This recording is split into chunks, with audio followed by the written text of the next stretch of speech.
Hi, and welcome back to my channel, California Garden Goddess. I'm Anna Harris, and today we're going to be showing you how to treat powdery mildew on sweet peas, also black spot on some of my roses. We're going to show you how to treat that, and then we're also going to be planting some tomatoes today. So go ahead and follow along as we get cranking this spring. Hi guys, so as you can tell, these sweet peas, they are beautiful, but they have powdery mildew. So today I'm going to show you how to treat that powdery mildew, and also I'm going to talk about how you can prevent powdery mildew in many cases. However, in this case, I believe this happened because of the weather. So stay tuned as we talk about powdery mildew and how to fix it. Okay, so I bought this copper fungicide. This is going to help with the powdery mildew. You can use it on flowers, fruits, and vegetables, and it does treat some other problems as well. But yeah, we're just going to give this a spray. Give this a spray. You want to make sure that you're doing this on a cool morning. And you want to make sure that there's going to be 12 hours of dry weather. Now, after you spray. So if you don't do that, if you don't wait for that time, it's just going to wash off. So you need to make sure you saturate it completely. Okay, so it's pretty easy, pretty fast. I'm gonna make sure you get everything. And yeah, so I'm just gonna show you a few more that we need to do. So I'm just gonna show you a few more of the plants that we need to spray here with the fungicide.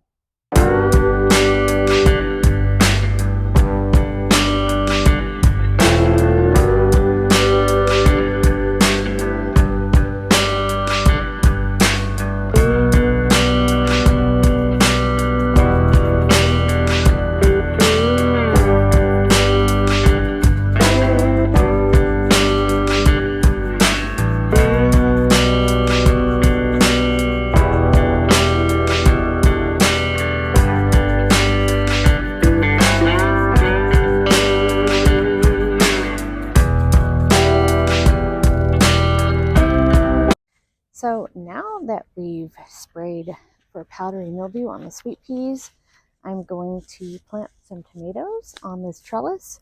I have 8 tomato plants that I'm going to be placing on this trellis. So my first step is going to be weeding today. I have a bunch of weeds that sprung up. We had about an inch of rain maybe like a week or so ago, and that really caused the weeds to explode. So I got to get rid of those because I'm going to be putting fertilizer down. And I'm also might collect some of these lettuce seeds as well. I'll show you those in a little bit. So yeah, follow along with me.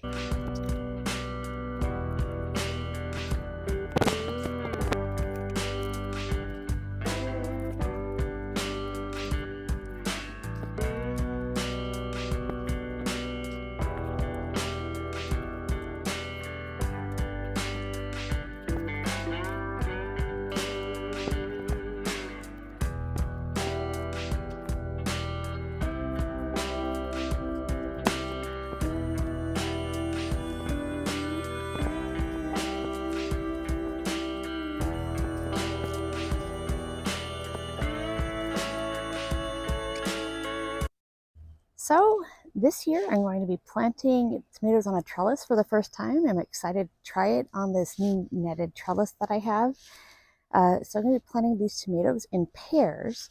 So first up we have the Cherokee Purple.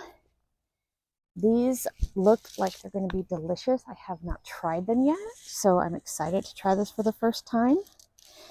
Now I wanted to show you a quick trick. Now I'm using my phone as an example, as to film, so I don't know how I'm going to show you an example, but you can use the Measure app on your phone. If you have an Android device, I think it's also called Measure, but on Apple devices it's called Measure, and that will help you in your garden so much because you don't have to run out and get a tape measure. All you need is your phone, and you can use it to you put a spot onto the first place where you want to plant your tomato. And then if you want to plant them 2 feet apart, which is what I recommend because you want to have good airflow. So you plant them 2 feet apart. So then you use your phone and you put a point there and then stretch it out for 2 feet. drop the point there, and that's where you can put your tomato, right there. You could take a photo of it, so in case you can't do it right away, you can come back. And it's a great tool to use in the garden, and it's absolutely free. So last night I came out and I watered this place because it was getting pretty dry. We're already getting into high temperatures here, just in the, not even mid-May, right? Or mid-May. So what I like to do is make sure that I'm planting sometimes in the evening, but today we're going to be planting in the morning. These tomato plants, I watered the area already last night. That actually helps with the weed removal as well as planting. So quick tip, if you are planting, give your soil some water the night before and it really helps.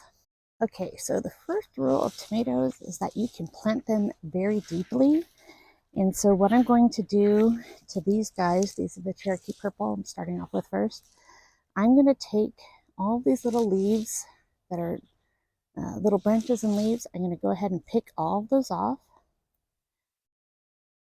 And because I don't want these to rot underneath the soil, but the great thing about tomatoes is all of these little, I'm not sure if it's going to be focusing or not, but everything right here, all of these little growths, these will all turn into roots under the soil. So that's why you always hear people say, plant your tomatoes deeply. And I might even pinch off like this one right here as well. And that's because the more branches you have on the lower level of your tomato plant, the more likely that they can get splashed by dirt, and then that can cause disease in your tomatoes. So obviously you want to avoid that. So I just like to remove more of the foliage than what you really think that you should, because the tomato plant will grow back. It's resilient, and it's better to, this is actually good for the tomato plant because it'll encourage it to keep producing more growth. Okay, so I'm actually going to do that to all the tomatoes all at the same time.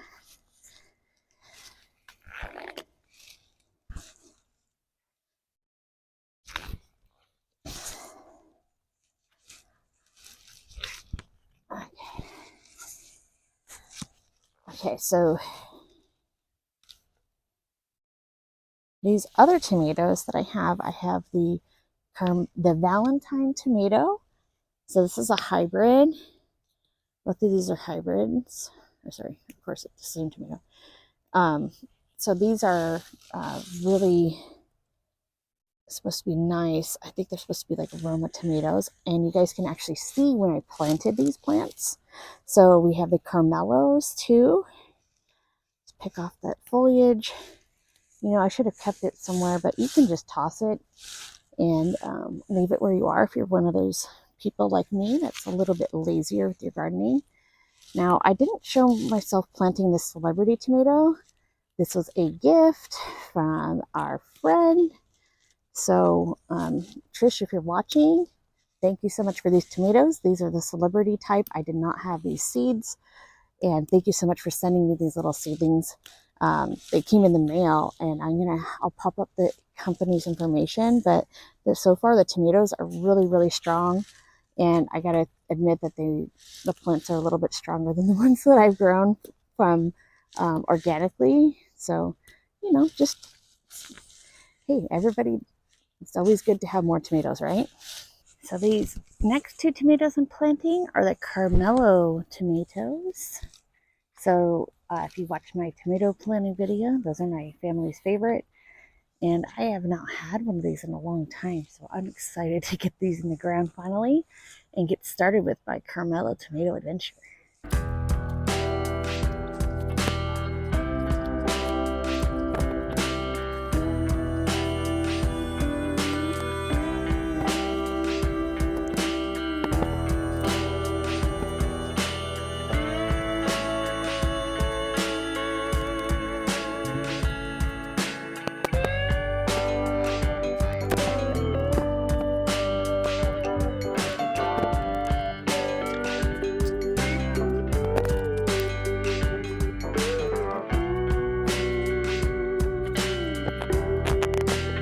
Okay, so all 8 of the tomatoes are in the ground on the trellis.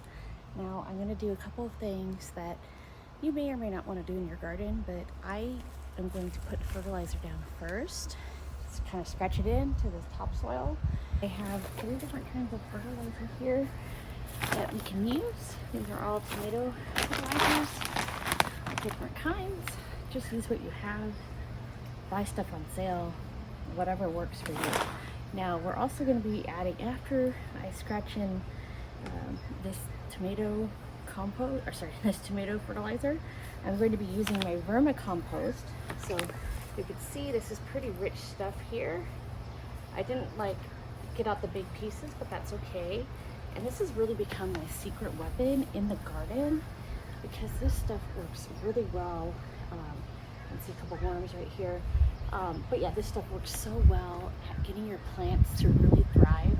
I have beautiful container plants, and now I'm going to be adding some of this into my actual soil, which I haven't done yet. So I'm excited to see the results.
Thanks for watching today. I'm just going to do this last final top dress, which is mulching. You may or may want to do this, may or may not want to do this in your area. I'm doing it because of the dogs, and also because, oops, also because what happens if you just leave the soil uncovered, you'll wind up having weeds, and you'll also wind up having some problems with your soil losing nutrition, losing water. And it's May here in Southern California, inland, which means it's about to get very, very warm in the next few weeks. So I think for all those reasons, it's just better for me to mulch. If you live somewhere where it's colder, then you may not want to mulch or may not want to mulch yet. But here in Southern California, it gets so hot, and that's why I'm mulching. And I'm actually going to mulch this whole area, even though I didn't do vermicompost everywhere. But that's just because I'm trying to get rid of the weeds. I am tired of weeds. And I think that the straw mulch will really help with that. One other note is you'll see these plants right here. These are Dutch iris. I'll show you a video of what those used to look like. They're beautiful, and I want them to come back next year and maybe even replicate themselves. So we're gonna leave those in the ground until they start turning yellow, and then I'll cut those out. But this is just a nice straw top dressing, and I'm getting all over the place, making a big mess here.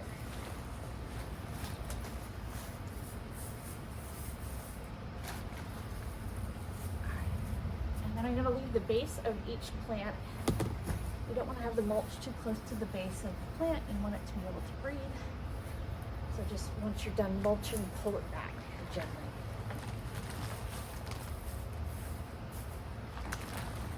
Thank you so much for watching.